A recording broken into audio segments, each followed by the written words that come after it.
Hey, Elon. Okay. Hi, how are you? Hey. Um, oh my God, so many things. Okay,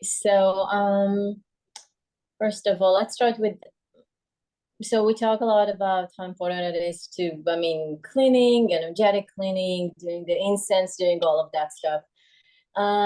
Is there anything addition to doing like the vagus nerve work, etheric cords, salt baths, sandalphon incense? Is there anything else that's beneficial to keep the energy body and the physical body strong, especially when doing Yeah, heavier healings and yeah. stuff? Um, it's funny that you bring that up. I was actually kind of thinking about you know how just things like flow through your head. And I was sitting there on a break today, uh, and I was just kind of contemplating the difference between like an intellectual approach to something and then an intuitional approach to something. And I'm going to tie this into what you're asking. And the thing is like when we have a lot of technique, which we do, like technique is important. It teaches you how to do something. It kind of can produce a result and reproduce a result.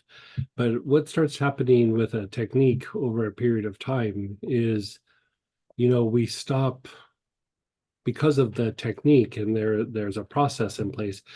The mind stops inquiry. It just goes, this is what we do, this is how we resolve it, this is what this is. It kind of puts everything in a little bit of a pigeonhole.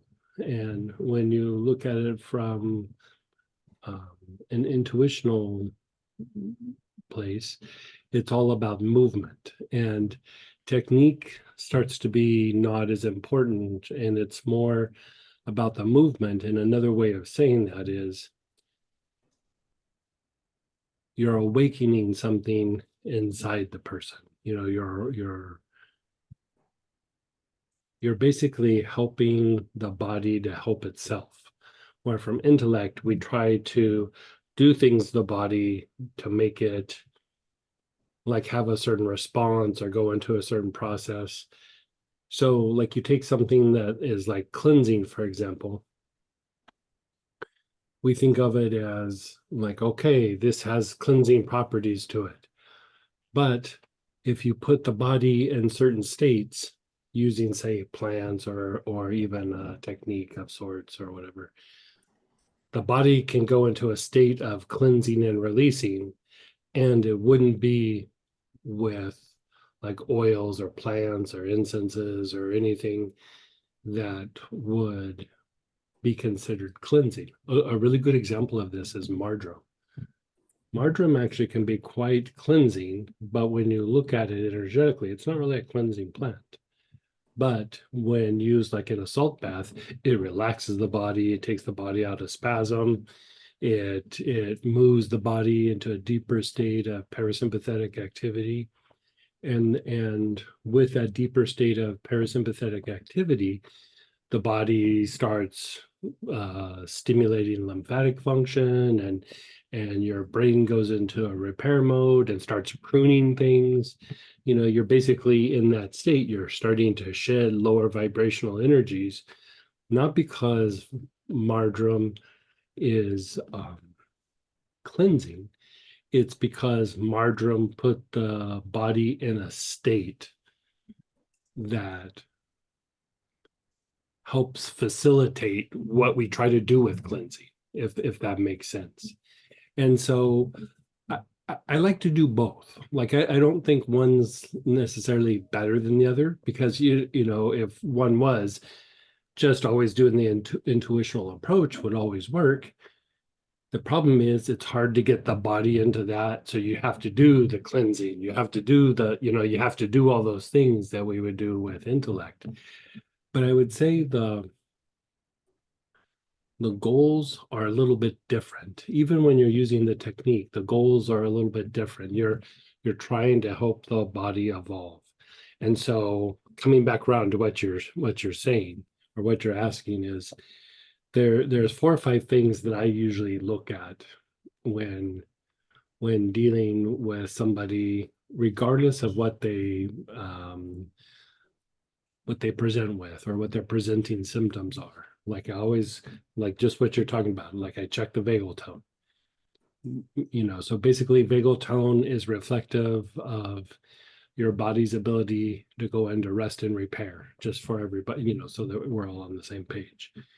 And so it's the opposite of fight flight. And so, for example, if you have a digestive issue, digestion happens in rest and repair mode. It doesn't happen in fight flight.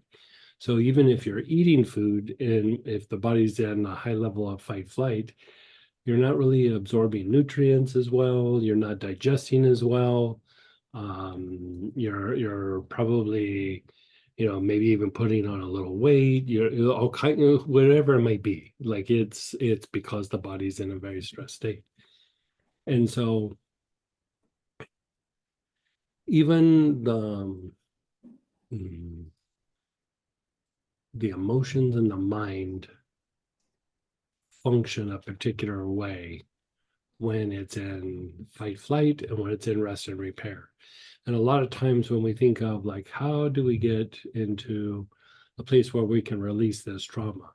Again, coming back to this and what you're asking is practically, well, I wouldn't say impossible, but very, very difficult to release something when you're in a more stimulated fight flight kind of state. It can be done. It's little baby steps at a time. So a lot of times what we're saying is trying to release is actually the ability to just let it go, walk away from it, pick up the pieces, whatever it might be.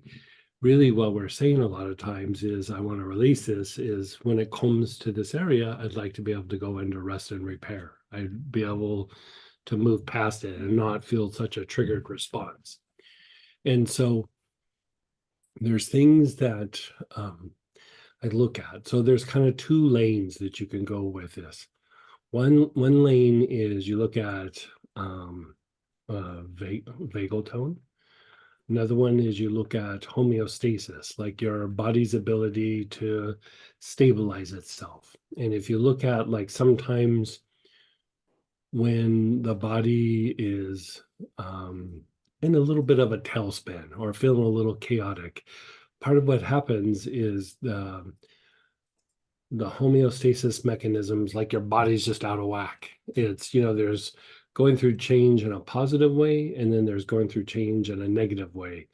And in a negative way, it just feels like all of a sudden just weird things start happening. Like blood pressure goes up, the blood sugar gets erratic, you start getting sick real easy, you're tripping and falling a lot, you start going down this weird rabbit hole. Like you have a lot of sinus infections, you're feeling weird every time you eat, like you're just starting to have all these weird kind of symptoms. So again, you look at vagal tone, you look at homeostasis, right? And then you look at the overall tension in the central nervous system. And the central nervous system can get very agitated, where the person is just always feeling a little anxious or a little jittery or a little just, no matter what's happening, they're stressed out. They have weird responses to things that don't look upsetting, but they get triggered by it somewhat, and that can be a reflection of the central nervous system being agitated, or the limbic system, which we'd also call vital centers. And this is tied to like emotional learning and like behavior and things like that. So limbic function is another thing that I look at. And then last but not necessarily least is what we call homeostatic emotions, lower emotions, physiological emotions. It's just different ways of saying the same thing, but it's the emotions that your physiology generates in response to stimuli from the environment, right? And so these are kind of like you want to check them, like when you're going through and you're really starting to evaluate people. But we can also fold this into doing work with the auric work. You know, I have little things that I'm going to be presenting to you guys. A lot of this has already been presented. It just has not been in a way that it's a system for practitioners to utilize with their clients. This has been more just experiences for the students, right? And so one of the things that you're doing, like when we're looking at, you know, we have the auric waves coming up, which is basically the functions of the aura. In the Sandalphon class, you're dealing with the physical anatomy and like blockages, like things that inhibit the flow of energy or life force through all the different areas. With the function of the aura, you're dealing with the flow of energy or the flow of life force, like the quality of the life force itself. You're not really looking at blockages the way you do in the Sandalphon technique. You're looking at, let's get the most premium gasoline to flow through these different areas of the body, right? And so in mystical practices, you know, they talk about these things with like different words. And for me, I like to use, I like to look up and see how different traditions will talk about these issues, because they'll have very different terminology and sometimes they have very different perspectives on what it is you're dealing with.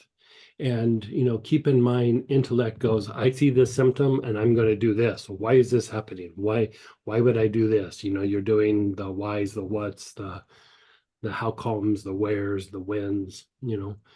And when you look at intuition, it's a very different animal. It's like driving through town.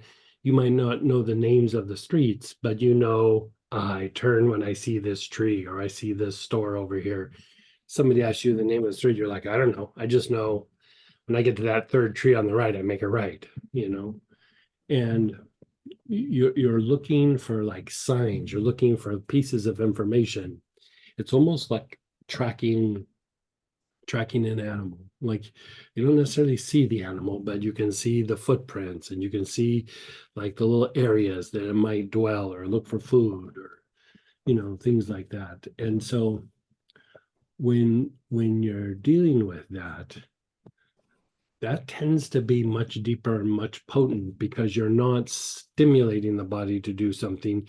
You're bringing the body to a place where it kind of does what it does, like, and it does it better than what we can do, right? So really the skill set is, how do I get the body in a place where it can do its healing job? You know, it's not that I'm going to stimulate the healing. It's not that I'm going to break up the viruses in the body. I'm going to help the body go after the viruses itself, or I'm going to help the body deal with the inflammation itself, right? And so we go back and forth between these things, but there's these aspects that sometimes we're always wrestling with.